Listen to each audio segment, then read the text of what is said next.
Olá, tudo bem com você? Esse é o plano de leitura anual da Igreja Nova Vida em Piedade.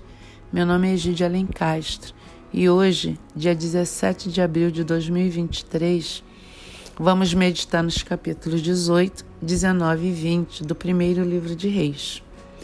E esse livro nos fala do confronto entre Elias e Acabe. Depois de 3 anos de seca ininterrupta, Deus disse a Elias que havia chegado a hora de fazer Acabe e Israel decidirem claramente se o seguiriam ou se seguiriam a Baal. Acabe estava preocupado com o efeito da seca no comércio e na defesa de Israel, pois corria o risco de perder seus valiosos animais de transporte, mas não estava tão preocupado com a condição religiosa do país. Ele ainda tentou servir a Deus e a Baal como se isso fosse possível. Enquanto sua rainha Jezabel atacava os profetas de Deus, Obadias tomou 100 profetas e de 50 em 50 os escondeu numa cova e os sustentou com pão e água.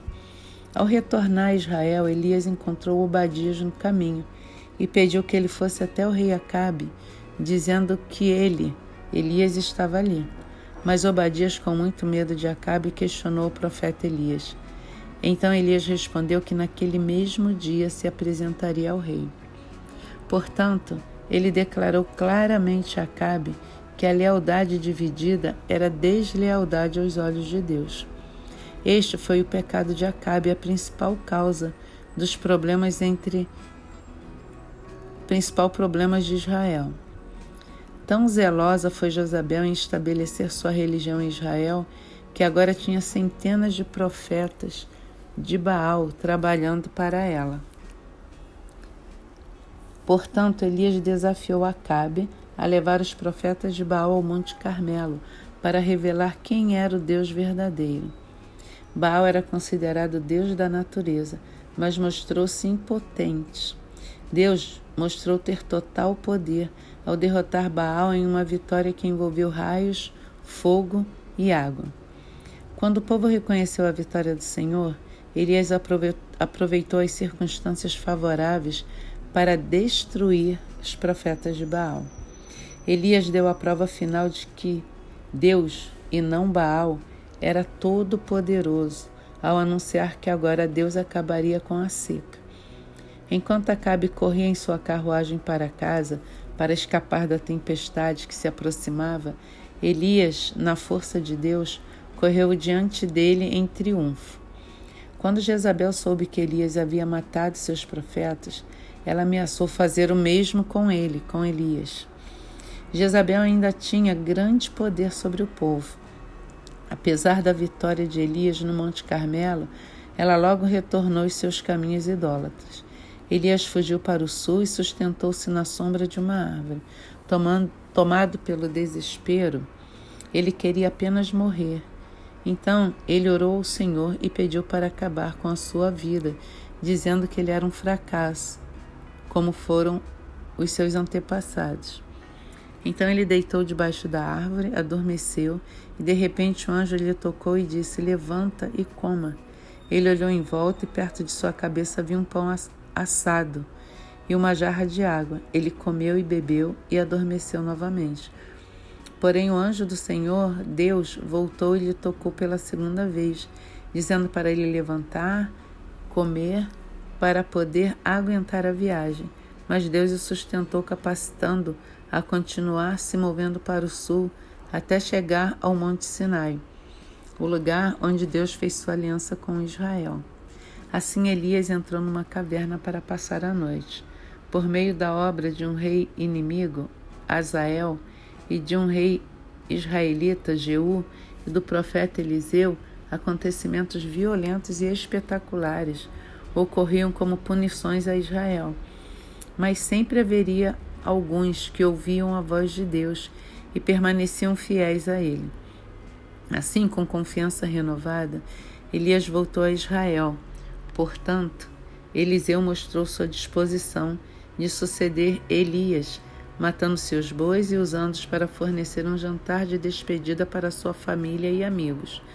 Então saiu e foi com Elias, e ficou trabalhando como seu ajudante. Acabe parecia estar em sérios problemas, quando um exército combinado da Síria e dos estados vizinhos sitiou a capital israelita, Samaria, e exigiu pesados pagamentos. Acabe, a princípio, se submeteu à exigência de Ben-Hadad, mas quando as exigências aumentaram, ele mudou de ideia e decidiu lutar. Mas um profeta garantiu a Acabe que Deus daria vitória a Israel.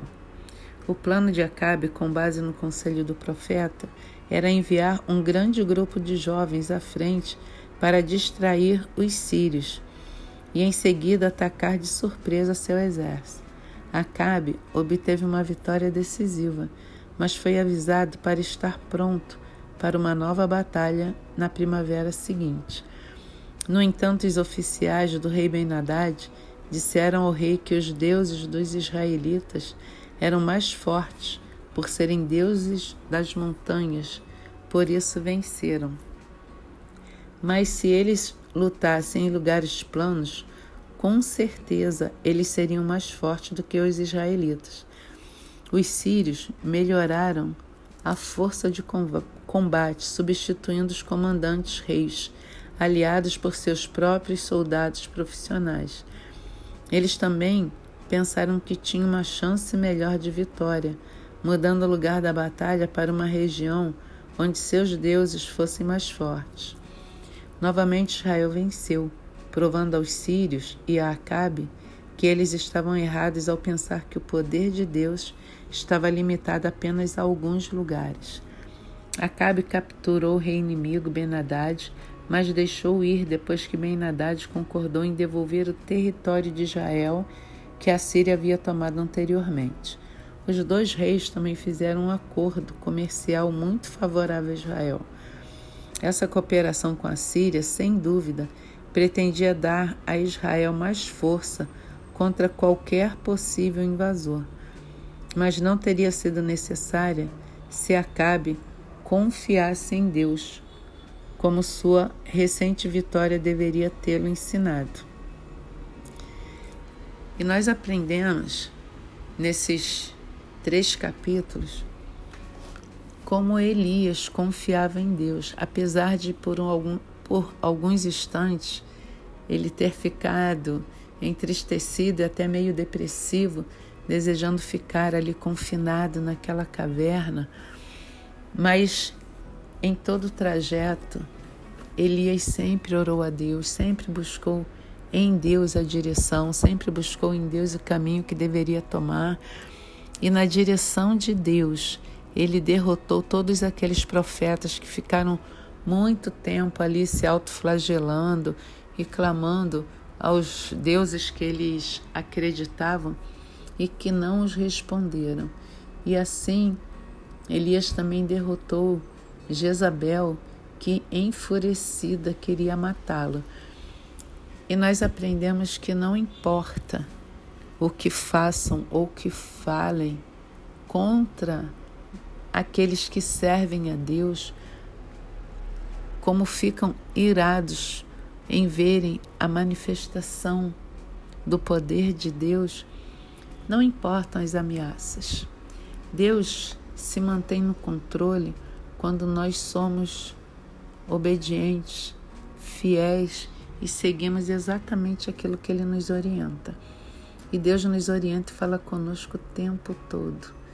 Então, precisamos manter essa comunhão, essa ligação e essa intimidade contínua com Deus. Que o Espírito Santo de Deus continue ministrando aos nossos corações e confirmando a sua vontade com paz. Shalom.